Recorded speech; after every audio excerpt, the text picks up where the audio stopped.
Internet penetration in South Africa is growing steadily, largely thanks to some major infrastructure developments happening deep beneath the ocean. Mabale checked in with the undersea cable revolution and what it's doing for the continent. Deep beneath the sea, nestled on the ocean bed, lie thousands of kilometers of cable connecting nations and continents like information arteries. The advent of undersea cables has led to the digital world opening up for citizens of dozens of African nations. And one of the companies responsible for this growth is Seacom. Seacom's network consists of multiple subsea cable systems that connect Africa to Europe, Asia, and the Middle East. Their investments in terrestrial connectivity provide services into key interconnection points in landlocked centers and countries across Africa, basically connecting Africa to the world from the sea to across the vast African landscapes and our cities and villages. Why focus on Africa?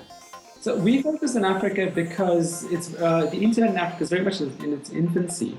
And with technological developments such as smartphones, people have access to a tremendous amount of information on the internet, which doesn't require them to have any sophisticated training. A kid with a $30 smartphone now has access to Wikipedia and no longer reliant on a textbook that a government needs to deliver to him. We certainly use this to inspire us in our efforts to improve internet penetration in Africa. With more fiber optic cables comes greater internet capacity, allowing more Africans to join the digital revolution and make money off the internet. Already, tech hubs have sprung up across the continent as people see the potential and capitalize on it. According to Mushroom Networks, the leading African countries in terms of the growth of penetration are Nigeria, followed by Egypt, Morocco, Kenya, and then South Africa by the end of 2013. Tell us more about the kind of internet growth you are seeing in Africa and how it compares to the rest of the world. The internet growth we see in Africa is by far one of the fastest growing regions in the world. It grows at 70% year on year in comparison to places like Europe and the US, which grow at 40% year on year. So without a doubt, the region is performing comparatively well. We see the Middle East and Asia following Africa, with the Middle East doing 60% year on year and Asia doing 50% year on year.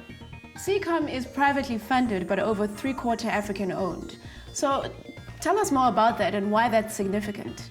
It's quite important to recognize that Seacom is over three-quarters owned by Africans. And this is because that at the time when capital raising was taking place for this project, which many would consider a mega project, many globally did not believe that this level of funding could be raised within Africa. So this is quite an achievement for the financial investment communities.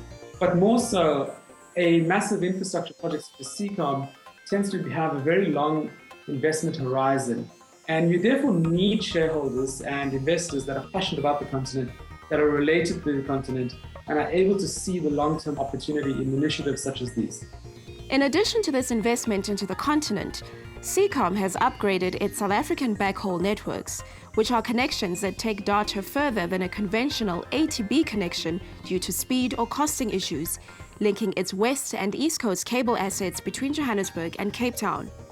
An important fact to point out, considering that the number of South African internet users are estimated at 35.5% of the population, according to the 2011 census, around the 20 million mark. What kind of impact are you hoping your investment will have on internet growth in Africa? In terms of the impact that we'd like to see coming through from our investment, the answer is somewhat philosophical. Because we truly believe that access to the internet is a basic need and a right, such as access to water and electricity. As such, the internet is a service that truly should only be appreciated when you don't have it. So I think we will know that we've done a good job when we are forgotten, when people take the internet and its abundance and its reliability for granted. Networks provided by companies like Seacom have changed the African internet landscape. And as long as more work and investment goes into evolving these core infrastructures, then there's a lot to get excited about when looking at Africa's future and its next step in internet growth.